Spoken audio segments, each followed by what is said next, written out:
Today, I am gonna present to you our final exam blog on historical shrines, landmarks recognized by NHI and HCP. I'm gonna present to you the 5 local historical landmark and 5 national landmark here in Philippines. Start in the 5 local landmarks here in Camarines Sur is the Nabuat Church, Holy Cross Parish Church, Nabuat. Founded in 1578, significance, one of the oldest church in the province, showcasing Spanish colonial architecture.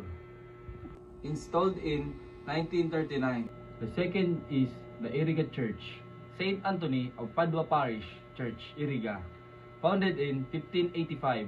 Significance, known for its resilience, having been rebuilt multiple times due to fires and typhoons.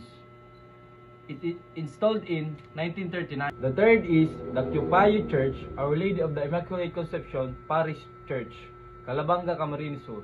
Founded in 1578, the significance features Boracay architecture and is among the earliest Franciscan missions in the region. It is installed in 1979. The fourth is the Milor Church, St. Joseph, the Worker Parish Church, completed in 1740. Significance, a testament to 18th century ecclesiastical architecture with a notable belfry added in 1840.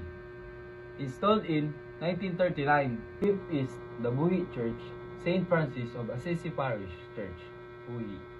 Completed in 1884, the significance survived multiple natural disaster and showcase late 19th century church design.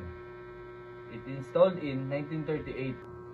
And now, we are in the 5th prominent national historical landmarks in the Philippines.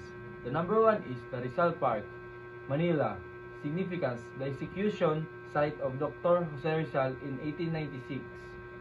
Now, a symbol of the Philippine independence. Installed in 1957.